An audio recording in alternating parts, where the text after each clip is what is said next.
আরে মুমিন, আমার নবীজি ইনসাফ প্রতিষ্ঠা করার জন্য পৃথিবীতে এসেছেন। আমার নবীজি সকল স্ত্রীদেরকে একত্রিত করে আমার নবী বললেন, আমার স্ত্রীরা শোনো, আমার মনটা চায় জীবনের শেষ কিছু সময় আমি আয়েশার হুজরায় থাকবো। এই ব্যাপারে তোমাদের পরামর্শ চাই।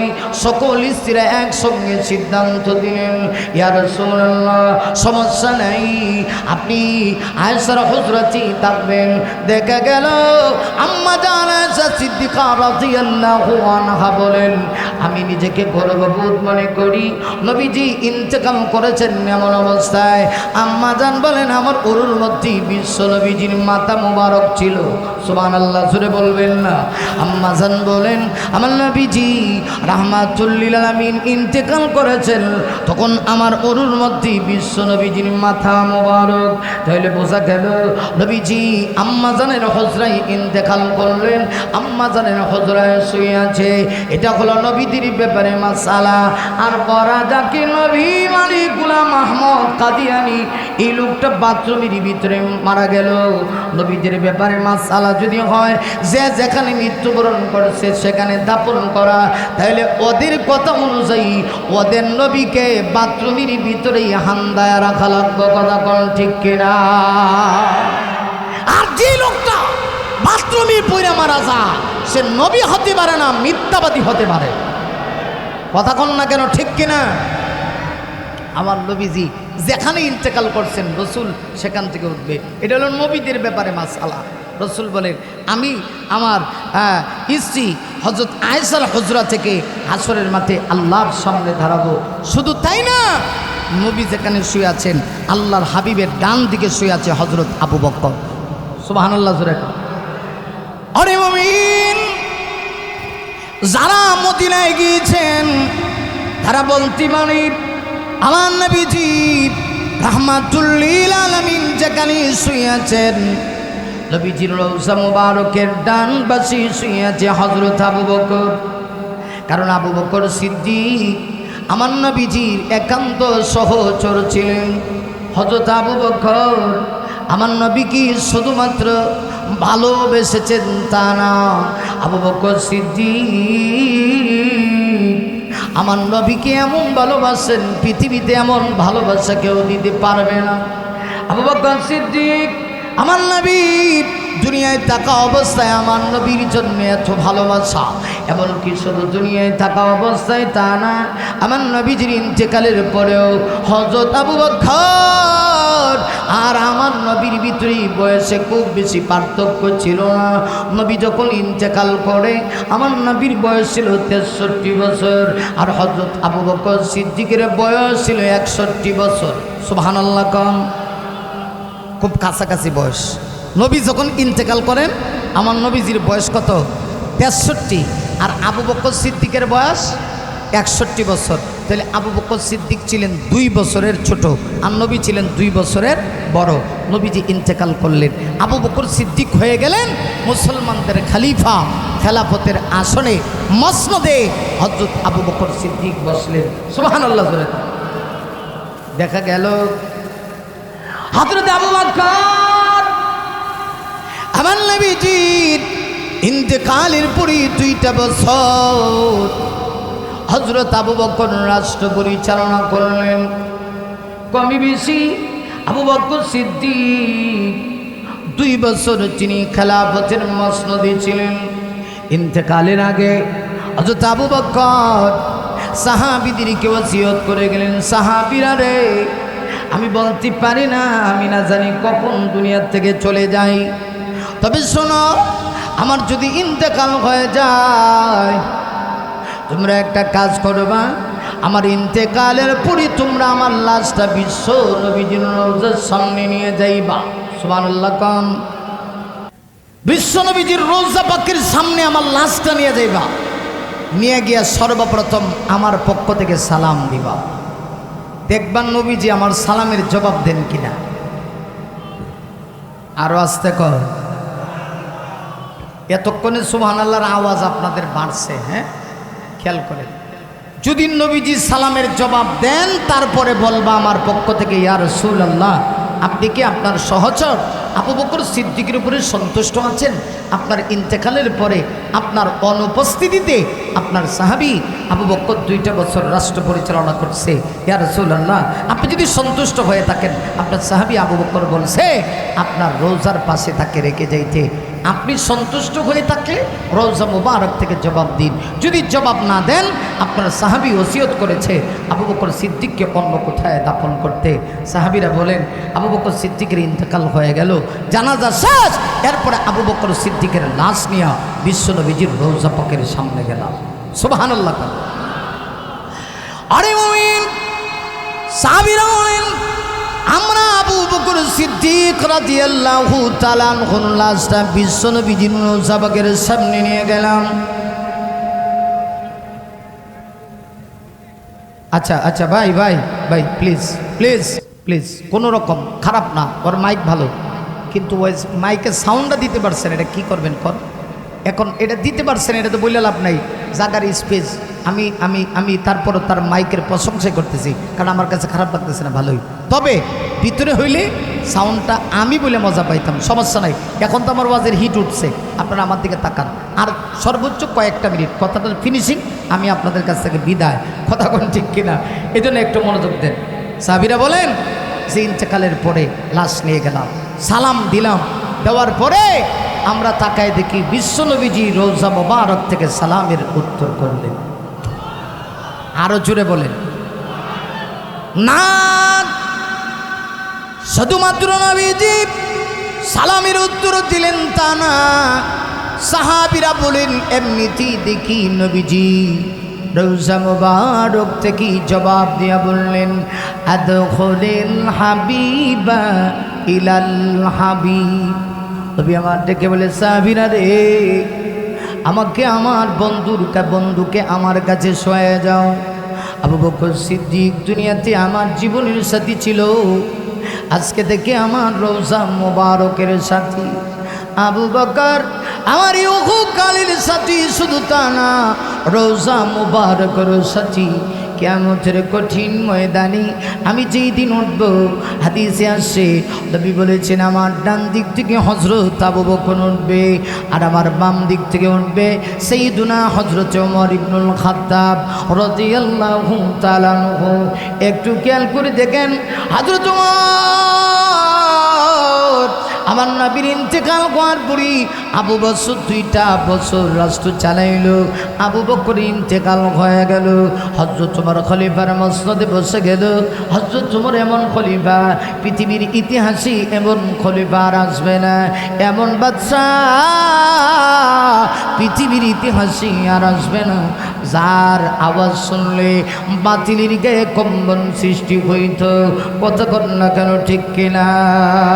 যার নাম মনে হলে ভরে যাইব খোলাফায়ে রাশিদার ওমরে ফারুক। যার নাম মনে হলে ভরে যাইব খোলাফায়ে রাশিদার ওমরে ফারুক। মাবুদের প্রতি ছিল নিবেদিত প্রাণ, জীবন করে দুঃখীদের ত্রাণ। মাবুদের প্রতি ছিল নিবেদিত প্রাণ, জীবন করে দুঃখীদের ত্রাণ। তে করে দুনিয়ার আলিশান শো ওমরে ফারুক, ওমরে ফারুক। মারহাবা বলবেন না? আওয়াজ করে সবাই ওমরে ফারুক, ওমরে ফারুক বলেন সবাই আওয়াজ করে ওমরে ফারুক, ওমরে ফারুক। যার নাম মনে হলে ভরে যাইব খোলাফায়ে রাশিদার ওমরে ফারুক। মাবুদের প্রতি ছিল নিবেদিত প্রাণ, জীবন করে দুঃখীদের ত্রাণ। তে করি দুনিয়ার আলিশান শো ওমরে ফারুক, ওমরে ফারুক। মারহাবা কম। ইনসাফ কায়েমে যিনি মূর্ত প্রতীক, শান্তির সুবাতাস বহি চারিদিক, ঠিক না? বাগাবাগি করে নিত সুকার তো, বাগাবাগি করে নিত সুকার তো।